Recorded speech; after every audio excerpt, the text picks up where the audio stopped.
بعض اوقات یوں کہا جاتا ہے ہر فرعون کے لیے ایک موسیٰ ہے۔ کیا اس طریقے سے محاورتاً یہ بات کہنا صحیح ہے؟ تو جی ہاں، اس میں کوئی حرج نہیں ہے۔ یہاں پر اصل میں فرعون سے ذات فرعون مراد نہیں ہوتی، بلکہ اس کا وصف مشہور مراد ہوتا ہے۔ یعنی فرعون کا مطلب ظالم شخص جو شریعت سے منہ موڑنے والا ہو، حق کے مقابلے میں کھڑا ہونے والا ہو۔ تو چنانچہ جب کسی کو ہم بالفرض کہیں بھئی یہ تو پورا فرعون ہے، تو مراد فرعون کافر کہنا مراد نہیں ہوتا، بلکہ ان اوصاف کا حامل قرار دینا مراد ہوتا ہے کہ جو فرعون کے اندر تھے۔ اسی طرح جب کہتے ہیں ہر فرعون کے لیے موسیٰ بھی، یہ تو موسیٰ ہیں اس کے حق میں، تو اس کا مطلب یہ نہیں کہ ہم معاذ اللہ ان کو نبی قرار دے رہے ہیں، بلکہ موسیٰ علیہ السلام ایک نیک شخص تھے، پرہیزگار تھے، صاحب علم تھے، اور حق باطل کے مقابلے میں حق کے ساتھ کھڑے ہونے والے تھے۔ اگر یہی اوصاف کسی شخص کے اندر ہوں تو ہم کہہ سکتے ہیں کہ بھئی یہ تو مطلب محاورتاً ہم کہنا تو یوں چاہیے کہ یہ موسیٰ علیہ السلام کی مثل ہیں، لیکن ہم محاورتاً اگر کہتے ہیں کہ بھئی ہر فرعون کے لیے ایک موسیٰ ہے، مثلا ایک شخص باطل پر تھا، ایک حق پر، ہم نے کہا دیکھا بھئی ہر فرعون کے لیے ایک موسیٰ ہوتا ہے، تو اس میں کوئی حرج نہیں ہے، اس طرح کے محاورات کہہ سکتے ہیں۔ ہاں، یوں کہنا کہ بھئی یہ تو موسیٰ ہے، یہ تو آخری نبی ہیں، معاذ اللہ اس طرح براہ راست نہیں کہہ سکتے ہیں، لیکن محاورتاً جب آپ کہتے ہیں تو اس میں کوئی حرج نہیں۔ اسی طرح کہتے ہیں کہ بعض اوقات کسی شخص کو فرعون کہہ دیتے ہیں، اس کا جواب میں نے آپ کو دے دیا کہ اگر وہ صحیح شخص ہے، صحیح العقیدہ ہے، عادات بھی اچھی ہیں، پھر اس کو کہتے ہیں تو یہ کہنے والا گویا کہ شیطان فطرت ہے کہ ایک اچھے نیک آدمی کو فرعون سے تعبیر کر رہا ہے۔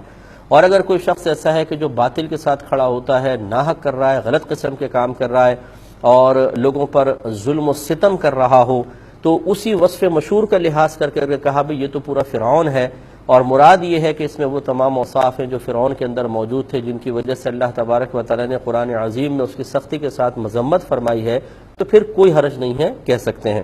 ایسے ہی کہتے ہیں کہ بعضوں کو ہم نے کہتے ہیں کہ لوگ کہہ دیتے ہیں کہ اس کے چہرے سے تو فرعونیت ٹپک رہی ہے، کیا یہ صحیح ہے؟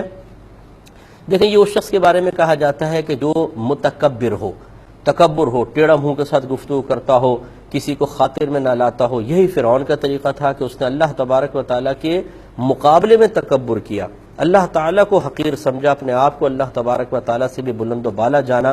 یہ تکبر کی بدترین قسموں میں سے ایک ہے۔ سب سے بدترین یہ ہے کہ اللہ کے مقابلے میں تکبر کیا جائے، پھر نبیوں کے مقابلے میں تکبر، اور خصوصاً میرے آقا صلی اللہ علیہ وسلم کے مقابلے میں تکبر، شرعی احکام کے مقابلے میں تکبر، پھر مسلمانوں کے مقابلے میں تکبر، پھر استاد کے مقابلے میں، ماں باپ کے مقابلے میں تکبر۔ اس طریقے سے تکبر کی اقسام سب سے بدترین ہے اللہ تعالیٰ کے مقابلے میں تکبر کرنا۔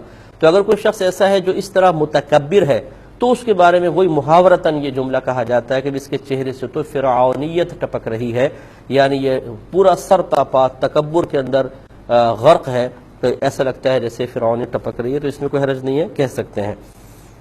ایک کہتے ہیں کہ یہ بھی محاورہ کہتے ہیں جیسے روح ویسے فرشتے، کیا یہ صحیح ہے؟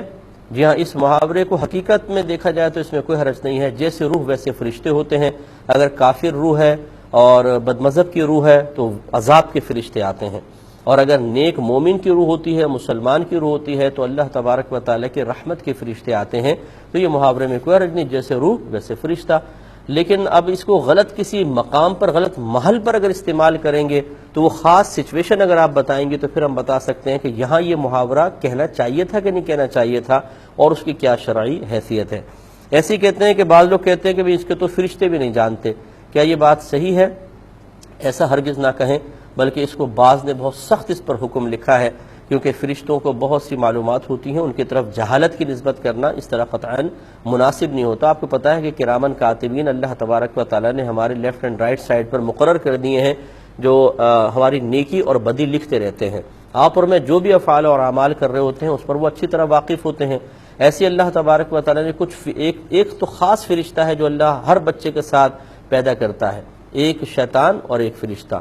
یہ نبی کریم صلی اللہ علیہ وسلم نے فرمایا شیطان ساری زندگی اس کو برائی کی دعوت دیتا ہے، فرشتہ نیکی کی دعوت دیتا ہے۔ تو جو ہمارے ساتھ ساتھ فرشتہ رہتا ہے، ہمیشہ رہتا ہے، تو یقینی سی بات ہے کہ ہمارے تمام چیزوں پر وہ واقف ہے۔ تو اس لیے اس طرح جہالت کی نسبت فرشتوں کی طرف کرنا یہ قطعاً غیر مناسب ہے، ایسا نہ کیا جائے۔ کسی نے اگر کی ہو نادانستہ طور پر تو اللہ تعالیٰ کی بارگاہ میں صدق دل سے توبہ کرے اور آئندہ احتیاط کرے۔